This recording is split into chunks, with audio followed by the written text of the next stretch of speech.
guys, it's Heather.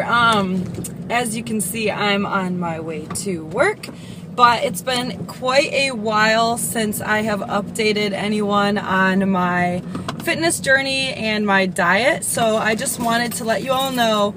I'll start with bad news first and then I'll go to good news.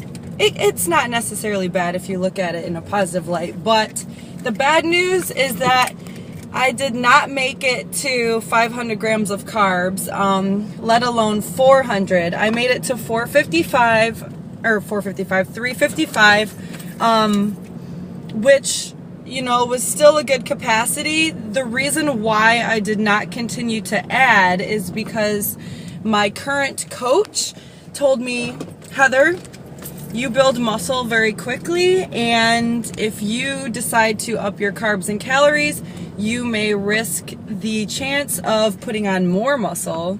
And I'm pretty much, according to the judges that I spoke to at my last show, I pretty much have the amount of muscle needed already, and I just need to, you know, get a good tan and you know, come in maybe a little bit leaner. So rather than up my calories a little bit more and risk moving into women's physique, which is not what I'd like to do, I decided that I'm going to do a very slow cut, which I think is probably the most healthy way to do things, because you have a lower chance of losing muscle mass, and also with the slower cut in not losing muscle mass, I'd like to continue to lift very heavy. That also helps with your what's the word I'm looking for?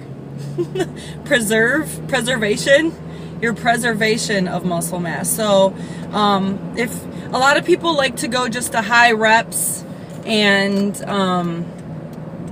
you know, they lift lighter and everything when they're cutting because they say that it leans you out. I don't really agree with that, but I continue to lift heavy all the way up to my show day. Not every single day. I mean, I might incorporate a little bit more of the higher reps simply because it creates you know, kind of like a circuit type thing where your heart rate is getting up and you're sweating a little bit more, but that's the only reason why I do that. I add a lot more supersets in, even though I superset already. I start doing a little bit more supersets. So you're having a little bit more endurance in your muscle, but you get a sweat going, and so that's the reasoning for the high reps. But I like to incorporate an upper and a lower body power day with heavy weights because, you know, you're challenging your muscle and you're kind of prohibiting it from breaking down while you're in a calorie deficit. So yesterday, was it yesterday? Yes, I started my cut. So I am going to do a warm-up show October 5th. So I'm like ridiculously far out, like 20 weeks or something.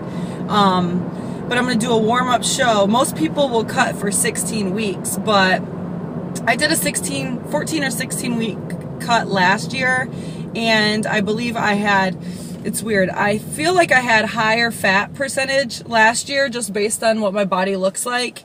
However, I weighed 155 and I weigh 160 right now, and I feel leaner. So either that or I put fat on in different places, but usually my legs and butt are what gain the fat. So maybe I put on some water and a little bit of muscle, who knows.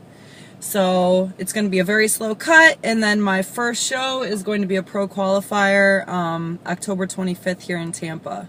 And then I have a couple other pro qualifiers I'm going to hit up in November, which are for the NGA. So if I'm lucky, maybe I can pick up a pro card in 2 different organizations. So I'm super excited. And then another thing, like, I've been keeping my macros on my back diet, but you know, you're a little bit more lenient because you're not cutting. So I'd go over or under a few calories.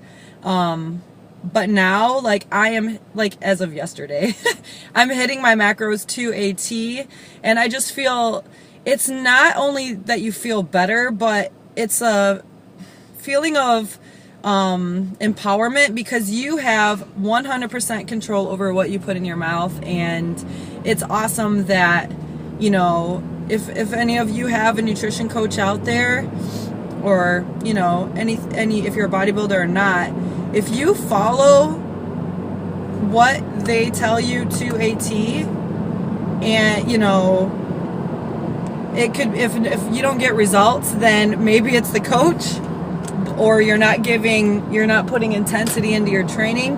But I mean, I follow my diet to a T, and my plan is not to skew at all this year. I mean, imagine 20 weeks of hitting my macros to a T.